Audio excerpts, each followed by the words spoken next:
ओम शांति। 12 जून 2024। आज की मुरली। मीठे बच्चे, बाप उस रथ में आते हैं जिसने पहले पहले भक्ति शुरू की, जो नंबर 1 पूज्य था, फिर पुजारी बना है। यह राज सबको स्पष्ट करके सुनाओ। प्रश्न: बाप अपने वारिस बच्चों को कौन सा वर्षा देने आए हैं? उत्तर: बाप सुख, शांति, प्रेम का सागर है। यही सारा खजाना वह तुम्हें विल करते हैं। ऐसा विल कर देते जो 21 जन्म तक तुम खाते रहो, छूट नहीं सकता।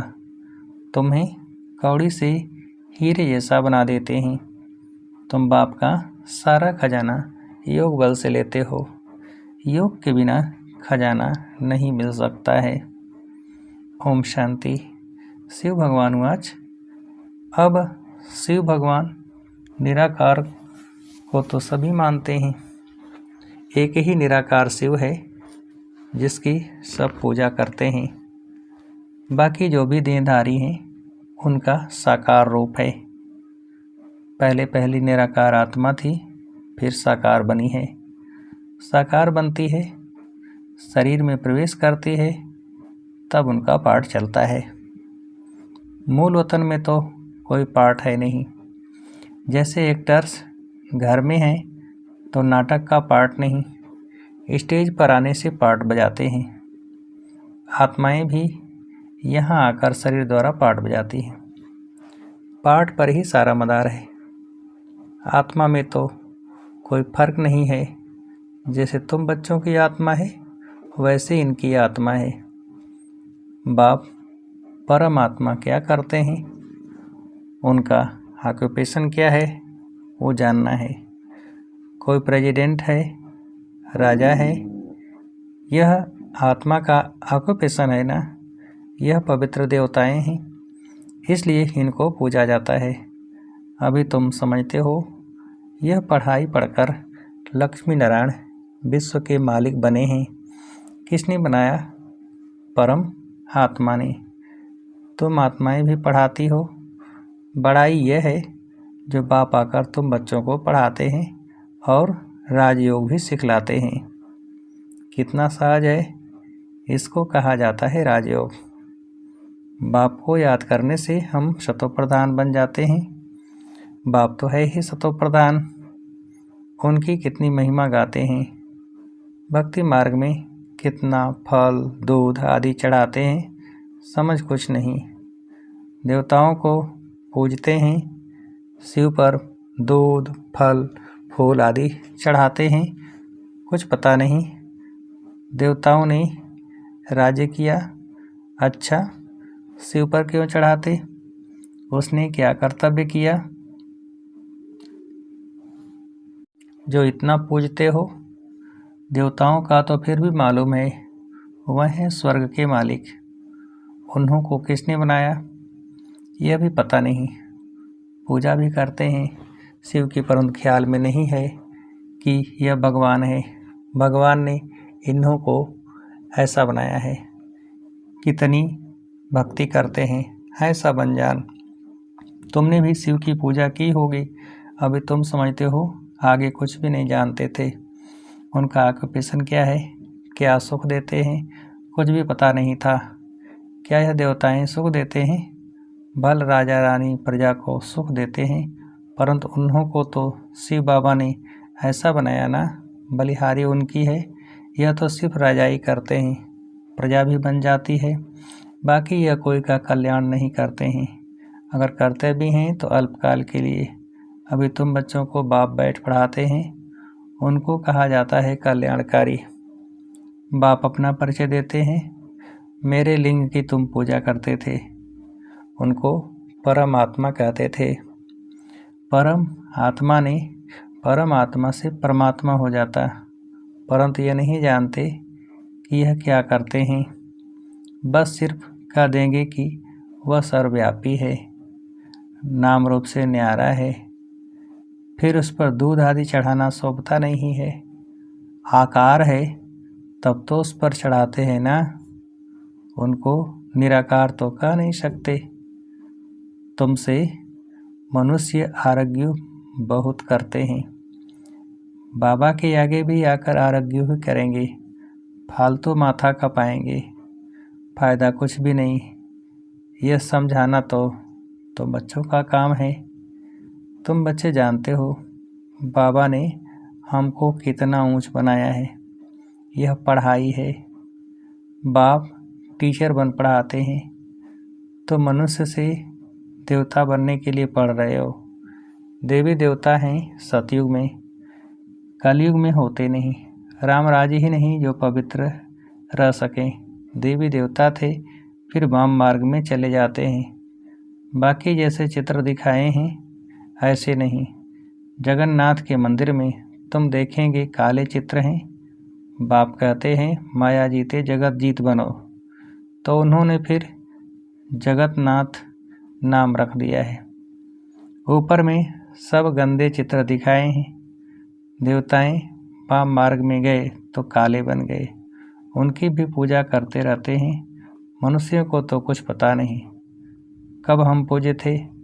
84 जन्मों का हिसाब किसकी भी बुद्धि में नहीं है। पहले पूज्य सतो प्रधान, फिर 84 जन्म लेते लेते तमो प्रधान पुजारी बन पड़ते हैं। रघुनाथ मंदिर में काला चित्र दिखाते हैं, अर्थ तो उनका कुछ भी समझते नहीं। अभी तुम बच्चों को बाप बैठ समझाते हैं। ज्ञान चिता पर बैठ गोरे बनते हो, काम चिता पर बैठ काले बन पड़ते हो। देवताएं वाम मार्ग में जाकर भिखारी बन पड़े, फिर उनका नाम देवता तो रख नहीं सकते। वाम मार्ग में जाने से काले बन पड़े हो, यह निशानी दिखाई है। तुम जानते हो कि शिव बाबा तो काला बनता ही नहीं। वह तो हीरा है जो तुमको भी हीरे जैसा बनाते हैं। वह तो कभी काला बनते नहीं। उनको फिर काला क्यों बना दिया है? कोई काला होगा, उसने बैठ काला बनाया होगा। शिव बाबा कहते हैं हमने क्या दोष किया जो मुझे काला बना दिया है। मैं तो आता ही हूँ सबको गोरा बनाने। मैं तो सदैव गोरा हूँ। मनुष्यों की ऐसी बुद्धि बन पड़ी है जो कुछ भी समझते नहीं। शिव बाबा तो है ही सबको हीरा बनाने वाला। मैं तो एवर गोरा मुसाफिर हूँ।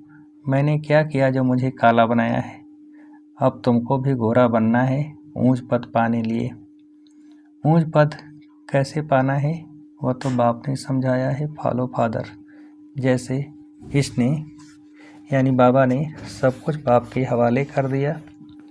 फादर को देखो कैसे सब कुछ दे दिया। बहुत साधारण थे, न बहुत गरीब न बहुत साहूकार थे। बाबा अभी भी कहते हैं तुम्हारा खान पान बीच का साधारण होना चाहिए, न बहुत ऊंच न बहुत कम। बाबा ही सब शिक्षा देते हैं। यह भी देखने में तो साधारण ही आते हैं। तुमको कहते हैं कहाँ है भगवान दिखाओ। अरे आत्मा बिंदी है, उनको देखेंगे क्या? यह तो जानते हो आत्मा का साक्षात्कार इन आँखों से होता नहीं। तुम कहते हो भगवान पढ़ाते हैं, तो ज़रूर कोई शरीरधारी होगा। निराकार कैसे पढ़ाएंगे? मनुष्यों को तो कुछ भी पता नहीं है।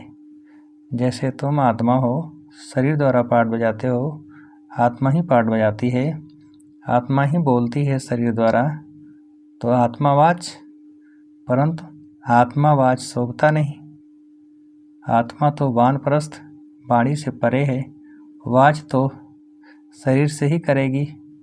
वाणी से परे सिर्फ आत्मा ही रह जाती है। वाणी में आना है तो शरीर जरूर चाहिए।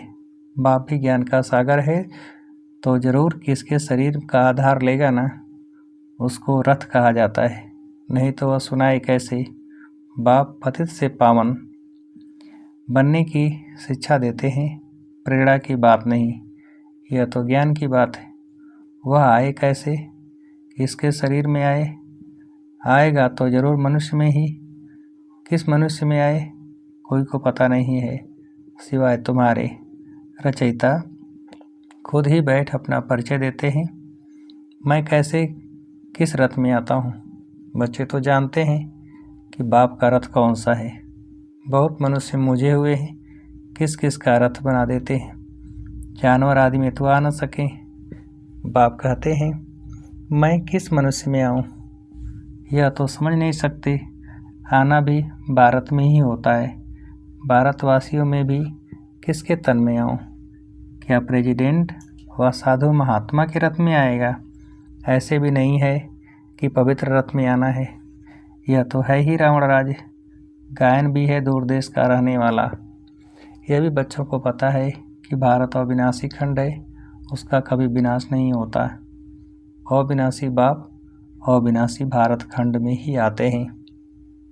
किस तन में आते हैं वह खुद ही बताते हैं, और तो कोई जान न सके। तुम जानते हो कोई साधु महात्मा में भी आ न सके। वह हैं हठ योगी निवृत्ति मार्ग वाले। बाकी रहे भारतवासी भक्त। अब भक्तों में भी किस भक्त में आए? भक्त पुराना चाहिए, जिसने भक्ति की हो बहुत। भक्ति का फल भगवान को देने आना पड़ता है। भारत में भक्त तो ढेर हैं, कहेंगे ये बड़ा भक्त है, इसमें आना चाहिए। ऐसे तो बहुत भक्त बन पड़ते हैं। कल भी कोई को वैराग्य आए भक्त बन जाए, वह तो इस जन्म का भक्त हो गया ना, उसमें आएंगे नहीं। मैं उसमें आता हूँ जिसने पहले पहले भक्ति शुरू की। द्वापर से लेकर भक्ति शुरू हुई है, यह हिसाब किताब कोई समझ ना सके। कितनी गुप्त बातें हैं, मैं आता हूँ उसमें जो पहले पहले भक्ति शुरू करते हैं। नंबर 1 जो पूज्य था वही फिर नंबर 1 पुजारी भी बनेगा। खुद भी कहते हैं यह रथ ही पहले नंबर में आते हैं, फिर 84 जन्म भी यही लेते हैं। मैं इनके ही बहुत जन्मों के भी अंत में प्रवेश करता हूँ।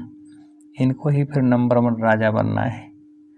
यही बहुत भक्ति करते थे, भक्ति का फल भी इनको मिलना चाहिए। बाप दिखलाते हैं बच्चों को कि देखो ये मेरे पर वारी कैसे गया, सब कुछ दे दिया। इतने ढेर बच्चों को सिखलाने के लिए धन भी चाहिए। ईश्वर का यज्ञ रचा हुआ है, खुदा इसमें बैठ रुद्र ज्ञान यज्ञ रचते हैं। इसको पढ़ाई भी कहा जाता है। रुद्र शिव बाबा जो ज्ञान का सागर है, उसने यज्ञ रचा है ज्ञान देने के लिए। अक्षर बिल्कुल ठीक है, राजस्व स्वराज्य पाने के लिए। इसको यज्ञ क्यों कहते हैं? यज्ञ में तो वह लोग आहुति आदि बहुत डालते हैं। तुम तो पढ़ते हो, आहुति क्या डालते हो?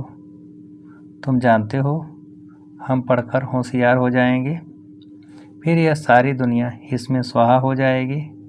यज्ञ में पिछाड़ी के टाइम जो भी सामग्री है सब डाल देते हैं।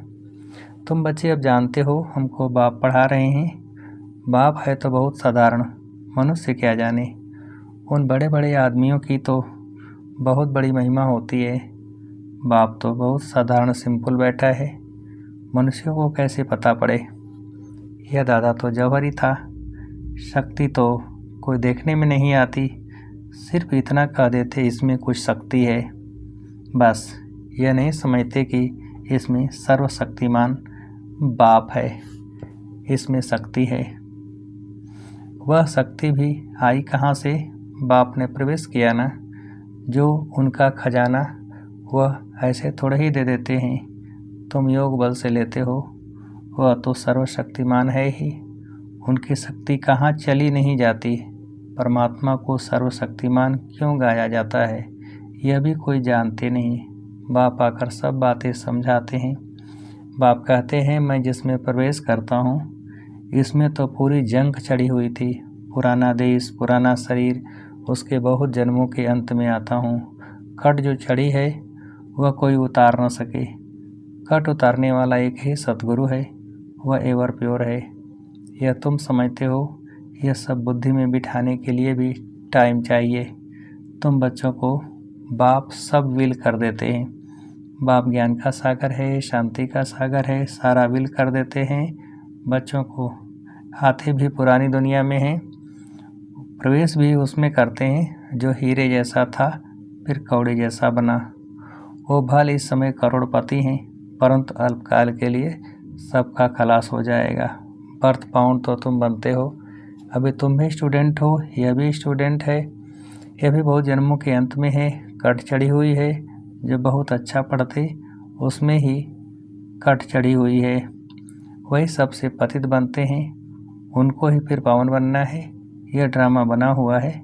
बाप तो रियल बात बताते हैं, बाप है ट्रुथ, वह कभी उल्टा नहीं बतलाते। यह सब बातें मनुष्य कोई समझ न सके, तुम बच्चों बगैर मनुष्यों को कैसे पता पड़े। अच्छा, मीठे मीठे से खिलते बच्चों प्रति माता पिता बाप दादा का याद कर गुड मॉर्निंग। रूहानी बाप के रूहानी बच्चों को नमस्ते।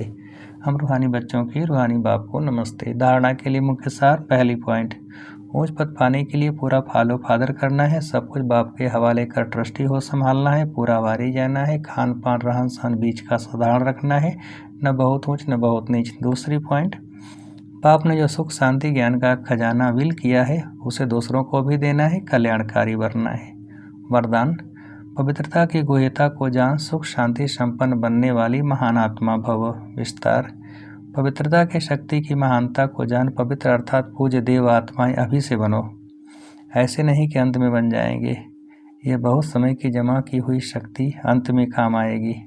पवित्र बनना कोई साधारण बात नहीं है। ब्रह्मचारी रहते हैं, पवित्र बन गए हैं, लेकिन पवित्रता जननी है, चाहे संकल्प से, चाहे वृत्ति से, वायुमंडल से, वाणी से, संपर्क से सुख शांति की जननी बनना, इसको कहते हैं महान आत्मा।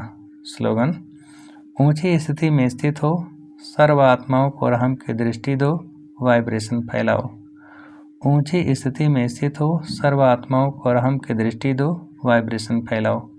अच्छा, ओम शांति।